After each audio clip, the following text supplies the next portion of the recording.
By one of the things on screen said the project was a rehearsal for life. And it reminded me of a quote I'm sure you're familiar with, but I think it's worth reflecting on. As a follow-up to that, John Lennon's quote, "Life is what happens to you while you are busy making other plans." And I thought it was a rather poignant reflection on a rehearsal for life. Before I say any more about outreach and the things we do with young people, we want to show you a quick film. Well, now I need to get my BlackBerry working. Well, it could be an application issue. But where do you store that BlackBerry? It's on my desktop. Well, you could try using a mouse to drag the BlackBerry to the trash. And after you've done that, you might want to launch the BlackBerry from the desktop. Teenagers to London Zoo. And they were a pretty unreliable lot. And so the law was laid down that at 4 o'clock they had to be back on the bus. But the teacher had no prospect at all that these kids would be on the bus at 4 o'clock, and they knew probably weren't going to leave till 5 o'clock. Anyway, by 10 to 4, the bus was packed. The teacher thought this was very strange. They'd come back not only on time, but ahead of time. Counted everyone in, everyone was on the bus. So the bus sets off back across London to go to the school. It gets quieter and quieter on the bus. The teacher gets very suspicious. The teacher went back to the back of the bus. They'd only got themselves a penguin. These are people from 16 to 24 years old. We have 1 million of those people in our country at the moment, which is 16% of the age group. 16% of 16 to 24-year-olds are not in education, employment or training. And it's where we formed a partnership with the Education Business Partnership, the EBP. Now, Diane has probably forgotten the mission statement. I could ask you to read it out from memory, could I? No? The EBP's mission statement is as follows. I won't embarrass her. To prepare the workforce for the future and raise the achievement of learners by bringing together partners from education and business for their mutual benefit and for the benefit of the community. The EBP aims to provide advice, information, support and training to schools and to businesses, helping them to form partnerships. That's broadly right, isn't it? Yes. And we brought local teachers in who gave their half-term holiday, two days of their half-term holiday up for this project, came into the BBC. We literally taught them in 2 days how to film, make films and take camera equipment away. We loaned them the equipment, went back to their schools, made some incredible projects, incredible films with young people in different schools in West London, brought them back for a film festival. We got some big shot from the BBC to come and give their critique of each film, all relatively positive, of course. And it was a great experience, and they got $1 million coming out of the BBC that day, and it was very rewarding for staff, but also particularly rewarding for the young people.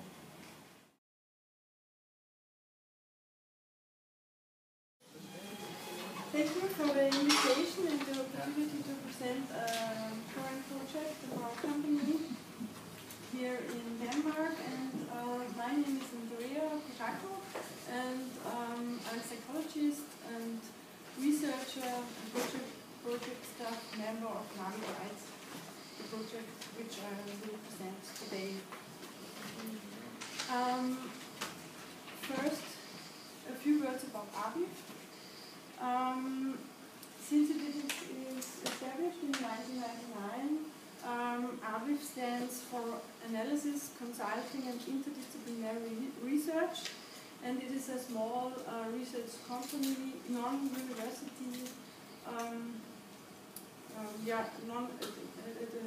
university, and it's based in Vienna, and we are financed only through project work. So we have national projects and EU-funded projects too. Existing database with methods or exercises that can be used in career guidance for different target groups. And this database has been developed by VIfin for the Austrian Public Employment Agency, which is called INS. The database contains more than 400 methods for guidance in group settings and will be still extended from time to time. With our project partners, we selected 100 methods out of these existing pool, and we implement them into a new release of the database on the Navigate website. We divided into the shown areas. So we have methods for the beginning and the end of the course, so in order to get to know each other or to get some feedback at the end of the course. And there are methods, for example, which can be subsumized under the headline orientation, reframing, activation and motivation. Essentially, it is dealt in this area with first approach to the topic of career choice. In contrast, the area job finding includes creative exercise to practice job interviews or to understand the language of job advertisements, for example.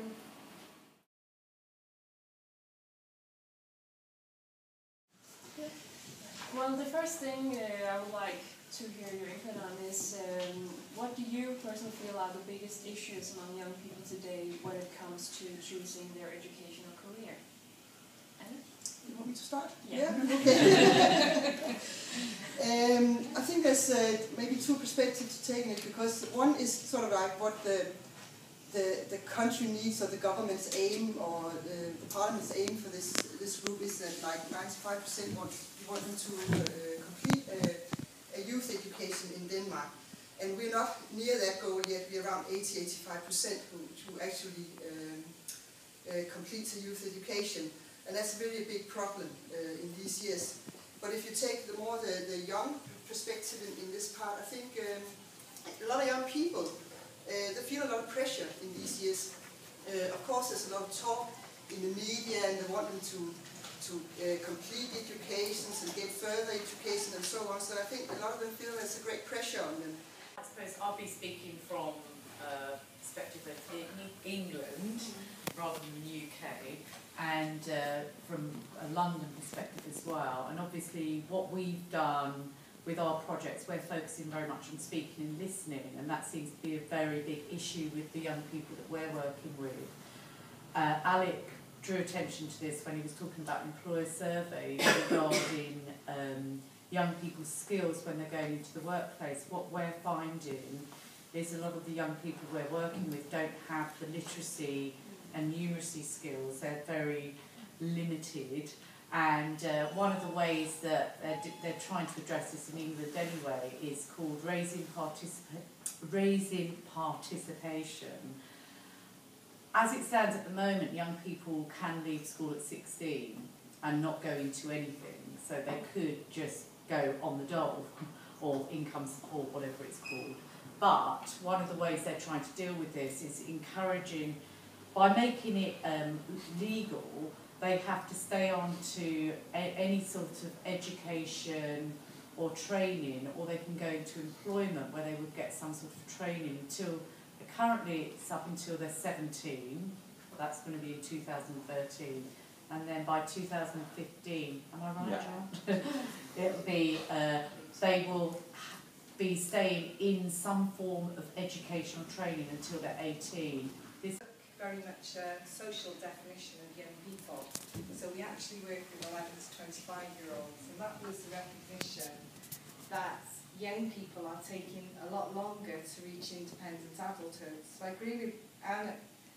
If you talk to young people about what they want from life, they want everything that everyone else has got. They want holidays and families and jobs and that sort of thing, but they don't necessarily know how to get there.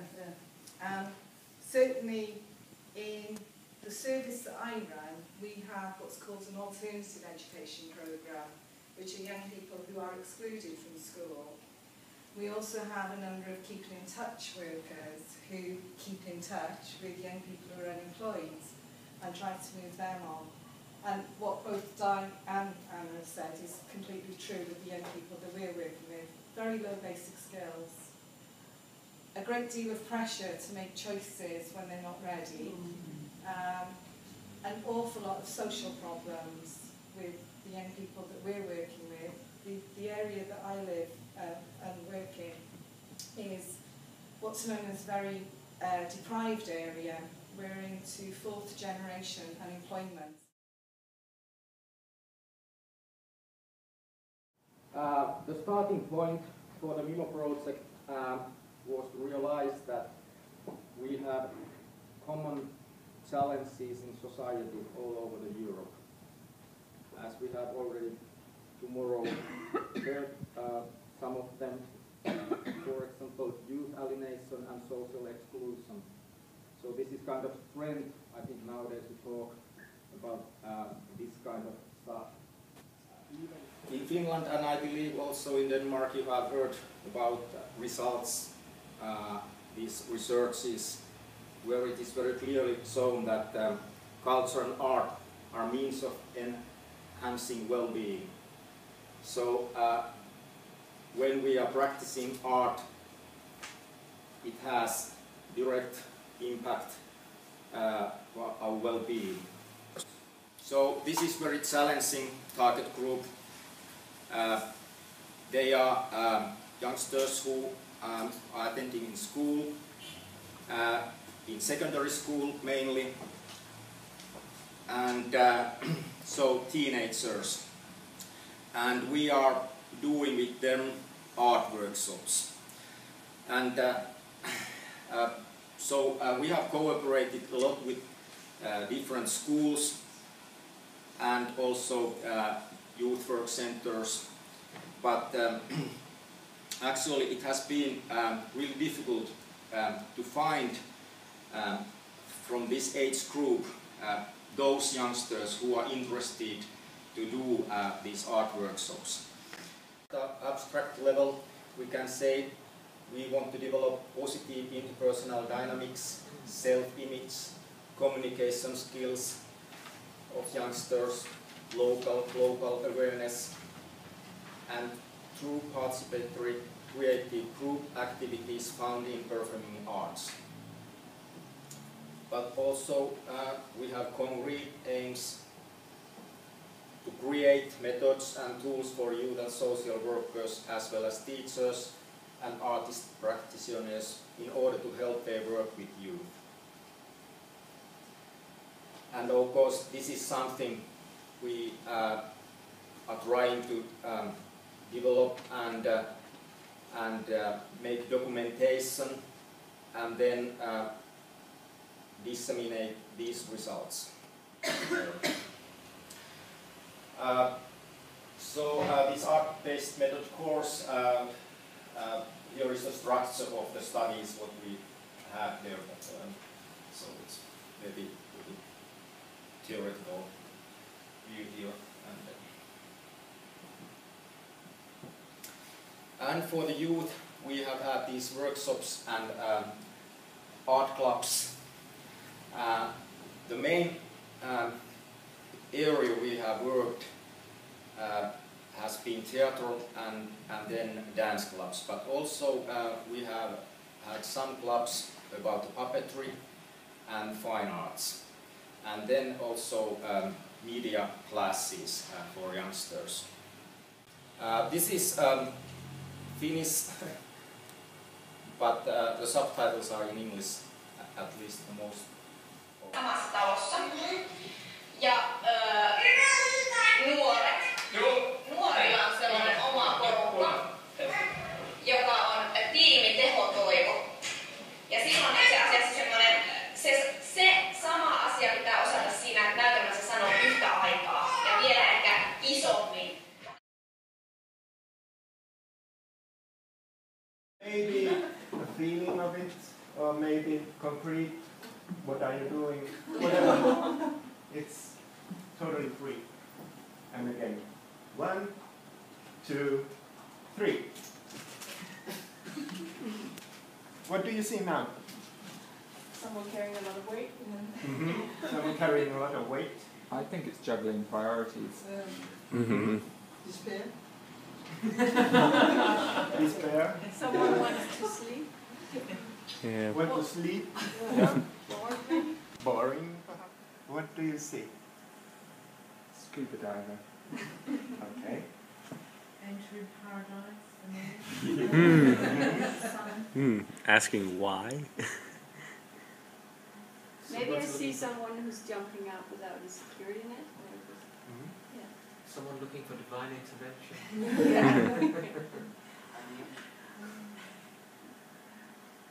It's interesting. Some of them are passive and some of them are active. Mm.